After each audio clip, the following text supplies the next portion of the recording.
মাঘী পূর্ণিমা হিন্দু ধর্মের পবিত্র তিথি। আজকের দিনে পুণ্য স্নান, দান ও ধর্মীয় আচারের বিশেষ মাহাত্ম্য রয়েছে। দক্ষিণ কলকাতার লেক কালীবাড়িতে মাঘী পূর্ণিমায় বিশেষ পুজোর আয়োজন করা হয়। পুণ্য দিনে পুজো নিবেদন করতে হাজির হন অনেকেই। মাঘী পূর্ণিমার অন্যতম বিশেষত্ব হল এদিনের পুণ্য স্নান, যা অত্যন্ত শুভ বলে মনে করা হয়। লেক কালীবাড়িতে মায়ের জন্য বিশেষ স্নানের আয়োজন করা হয়েছিল, তবে সবটাই নিভৃতে। বছরে 12টা পূর্ণিমা। এই 12টি পূর্ণিমার মধ্যে বেশ কিছু পূর্ণিমা খুব তাৎপর্যপূর্ণ, যদিও সবই তাৎপর্যপূর্ণ, এবং সেখানে কতগুলো অনুষ্ঠান পালন করা হয় যা সাধারণত মানুষ এর সাথে খুব পরিচিত। যেমন দোল পূর্ণিমা এরপরই আসছে, তারপরে বুদ্ধ পূর্ণিমা, স্নানযাত্রা, জগন্নাথের স্নানযাত্রা, তারপরে গুরু পূর্ণিমা, তারপরে রাখি পূর্ণিমা, তারপরে কি আসছে না কোজাগরী লক্ষ্মী। শারদীয়া দুর্গাপুজোর পরে যে কোজাগরী লক্ষ্মী, সেই পুজো হয় একটা পূর্ণিমা। আর তারপরে রাস পূর্ণিমা, এবং তার সাথে এই মাঘী পূর্ণিমা। এই মাঘী পূর্ণিমা খুব তাৎপর্য। এই মাঘী পূর্ণিমা হলো আচার, দর্শন আর আত্মশুদ্ধির উৎসব। হিন্দু ধর্মীয় আর দার্শনিক পরম্পরায় মাঘী পূর্ণিমা এক গভীর তাৎপর্যবাহী তিথি। এটা খুবই তাৎপর্যবাহী তিথি এই মাঘী পূর্ণিমা। মাঘ মাসের পূর্ণিমা তিথিতে পালিত এই দিনটি কেবল একটি পূর্ণ স্নান বা ব্রত আচরণের উপলক্ষ নয়, এটি আত্মশুদ্ধি, সংযম, জ্ঞান আর করুণা সাধনাকে স্মরণ করিয়ে দেওয়ার এক উপলক্ষ না, মহৎ উপলক্ষ।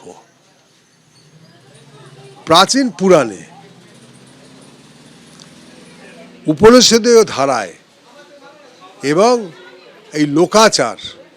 এই লোকাচারের সম্মিলনে মাঘী পূর্ণিমা ভারতীয় আধ্যাত্মিক সংস্কৃতির এক গুরুত্বপূর্ণ স্তম্ভ। মাঘ মাসকে শাস্ত্রসমূহে সবথেকে পবিত্র মাস মনে করা হয়। শীতের প্রখরতা এই সময় কমতে থাকে, যা এখন হচ্ছে। আস্তে আস্তে শীত চলে যাচ্ছে, প্রকৃতি তখন নবজীবনের প্রস্তুতি নিতে শুরু করে দেয়। পূর্ণিমা তিথি নিজেই পূর্ণতার প্রতীক। চন্দ্র তার সম্পূর্ণ রূপে প্রকাশিত। এই পূর্ণতার ভাবনাটাই মানুষের অন্তর্জগতের পূর্ণতার সঙ্গে যুক্ত হয়ে পড়ে। অর্থাৎ শাস্ত্রমতে এই দিনে পূর্ণ কর্ম করলে তার ফল বহুগুণে পাওয়া যায়। মাঘী পূর্ণিমার অন্যতম প্রধান আচার হলো পবিত্র নদীতে, বিশেষত সঙ্গম অর্থাৎ গঙ্গা, যমুনা, সরস্বতীর এই সঙ্গমস্থলে এখানে স্নান করলে, এবং এই স্নানকে সাধারণত আমরা বাহ্যিক শুদ্ধিকরণ হিসেবে দেখি, কিন্তু দার্শনিক দৃষ্টিতে এর তাৎপর্য কিন্তু অনেক গভীর। শুদ্ধ জলে অবগাহনের মধ্যে দিয়ে মানুষ কি করে না নিজের অহংকার, লোভ এবং আসক্তি এই পরিত্যাগ করা সংকল্পনায় যে জলে স্নান করে প্রণাম করে এই জিনিসটাই সে চাইছে। আমার অহংকার, লোভ এবং আসক্তি থেকে যেন আমি ত্যাগ করে থাকতে পারি। জল এখানে কেবল প্রাকৃতিক উপাদান নয়, এটি প্রবাহমান চেতনার প্রতীক, যা স্থবিরতাকে একেবারে ভেঙে চুরমার করে দেয়। মাঘী পূর্ণিমার সঙ্গে বিশেষভাবে যুক্ত আছেন আর কি মহর্ষি কপিল মুনি।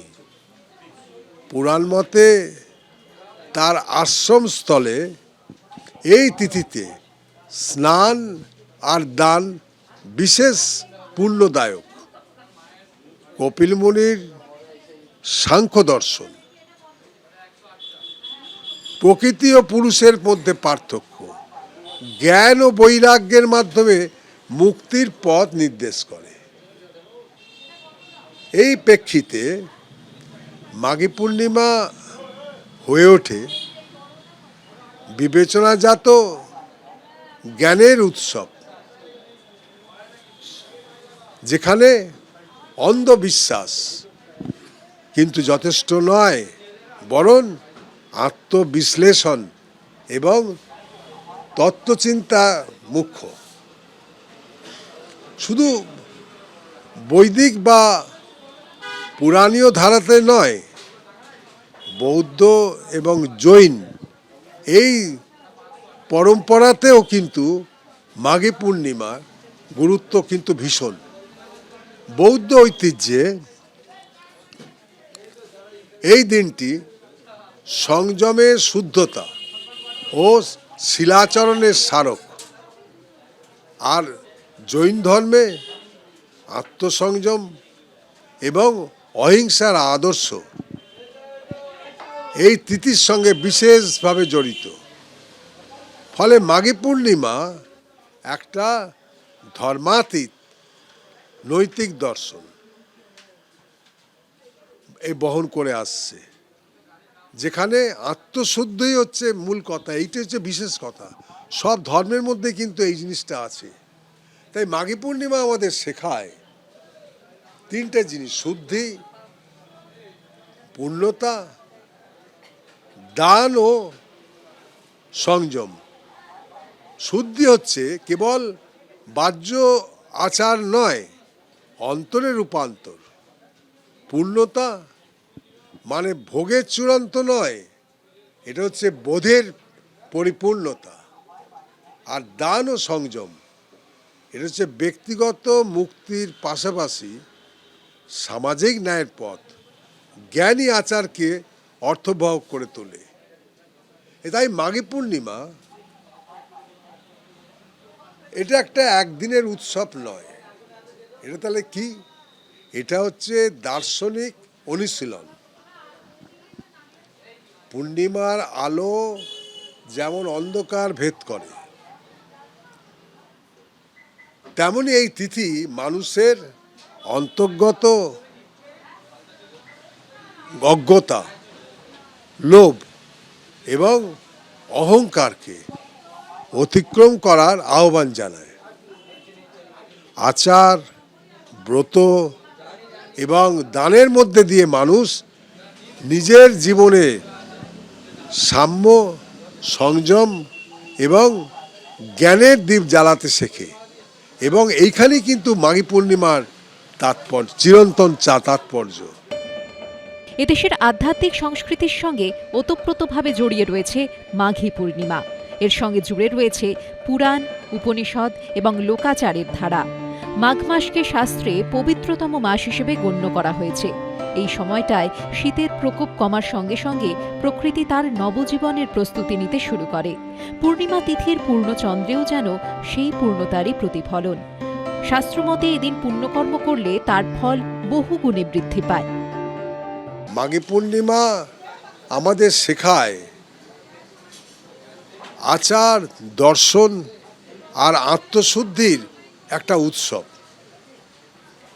এটার বৈশিষ্ট্য হলো পূর্ণ স্নান, অর্থাৎ বাহ্য থেকে অন্তরের যাত্রা। তারপরে কালতাত্ত্বিক ও ধর্মীয় প্রেক্ষাপট তৃতীয় সংযম ও দান, যা সামাজিক দর্শন। আর বৌদ্ধ এবং জৈন এদেরও কিন্তু প্রভাব আছে এই মাঘী পূর্ণিমায়। এর দার্শনিক তাৎপর্যের সার কথা হলো এই মাঘী পূর্ণিমার শুদ্ধি অর্থাৎ অন্তরের রূপান্তর, পূর্ণতা অর্থাৎ বোধের পরিপূর্ণতা, আর দান ও সংযম এটা হচ্ছে সামাজিক ন্যায়ের পথ। এক জ্ঞান যা আচারকে অর্থবহ করে, অর্থাৎ এনরিচ করে। এই হচ্ছে মাঘী পূর্ণিমার তাৎপর্য। এবং এই জন্যই কিন্তু মাঘী পূর্ণিমার দিনকে স্নান, দান এবং শুদ্ধতা মানা হয়। এবং পারতপক্ষে সঙ্গমে গিয়ে স্নান করলে পরে এই অজ্ঞতাকে কিন্তু আমরা অনেকটা দূরকরণে রাখতে পারি, যেটা আমরা এই মাঘী পূর্ণিমার থেকে জানতে পারছি। চেতনা থেকে চৈতন্যের উত্তরণে পৌঁছতে মায়ের কাছে প্রার্থনা চিরকালীন। সেই আকুতির মধ্যেই আত্মশুদ্ধি, সংযম, জ্ঞান, করুণার সাধনার মহৎ উপলক্ষ হিসেবে পালিত হয়ে আসছে মাঘী পূর্ণিমা। অর্ণব মুখোপাধ্যায়ের রিপোর্ট, এবিপি আনন্দ, কলকাতা। এবিপি আনন্দ, এগিয়ে থাকে, এগিয়ে রাখে।